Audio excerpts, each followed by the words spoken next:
Hello and welcome back to part 2 of 2-Point Perspective video tutorial brought to you by thevirtualinstructor.com.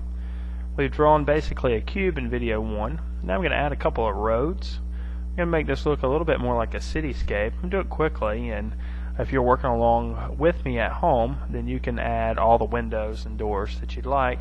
Right now I'm just going to add 2 roads and create an intersection where those roads come together. And you'll notice that I'm going to each one of the vanishing points, and where they cross over, well, that's where your intersection is going to be. I'm going to go over my lines a little bit darker so it's a little easier for you to see what I've drawn. Pretty much with 2-point perspective, you're going to either one vanishing point or the other unless your lines are vertical lines. And you can see we've got vertical lines on the building.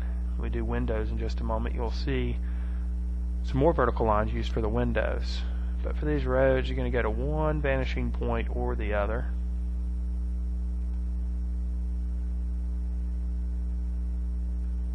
And there you go. Now we've got a nice little intersection happening here. Next thing I'm going to do is show you how you do windows. Now if your windows are on the right side of the original corner that we drew, then it's going to go to the vanishing point on the right side of your picture plane. So I'm drawing lines of perspective that are going back towards that vanishing point on that side, and I'm just kind of creating a framework for where my windows will be. I'm doing this quickly again.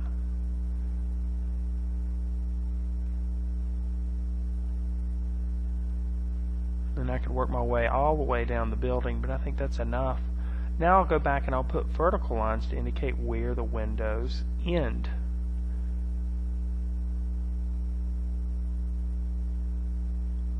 By doing this, I'm ensuring that I'm creating the windows properly in 2-point perspective so that it will really give me the illusion of space that I want. I'm going to go back in and color them with a little bit of a darker value so that you can see them a little bit better.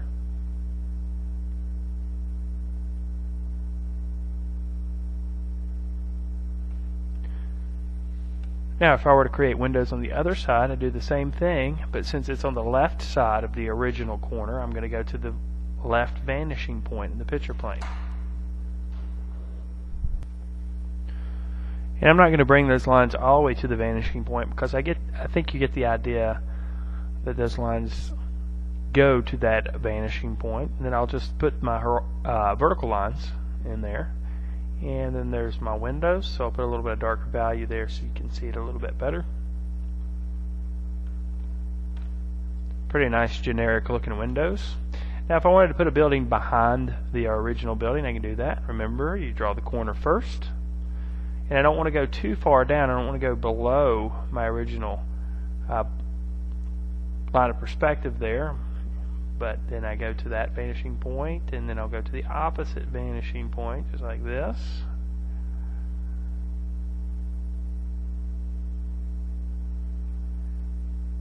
And now I'll just figure out where the building ends and put a couple vertical lines in there. There's one.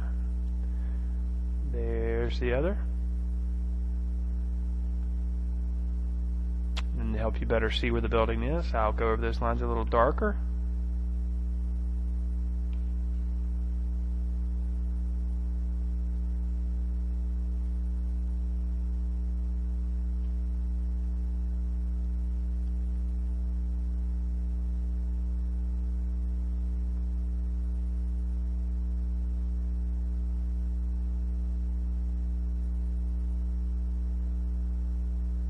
And there's our second building, and we could add as many buildings as we wanted to behind that original building. Just to help you out a little bit, I'm going to draw a couple of quick windows in there so you get the idea of what they would look like. And especially when you're working with perspective, sometimes you have to force yourself to do what you know is right. In this case, those lines are going to be very slanted, very diagonal, but they make sense for the perspective. So we'll put our vertical lines in there to show where our windows end. And then we've got some nicely drawn windows in 2-point perspective.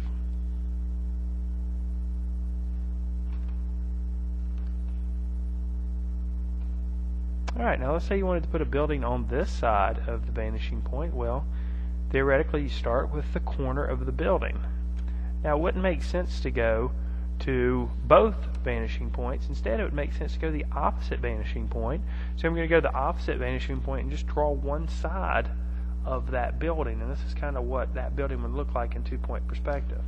Now you wouldn't see the vanishing point and those lines of perspective back there because they would be behind the building, unless of course your building was transparent, which I haven't really seen that many transparent buildings before, so we'll erase that out.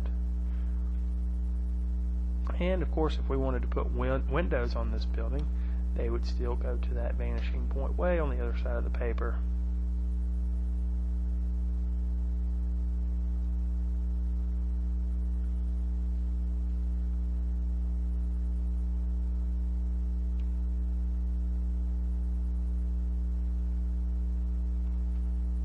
And there you have it. That's where the windows would go. I hope you've enjoyed part 2 of 2-point perspective. I hope you'll join us for part 3 of 2-point perspective here on thevirtualinstructor.com.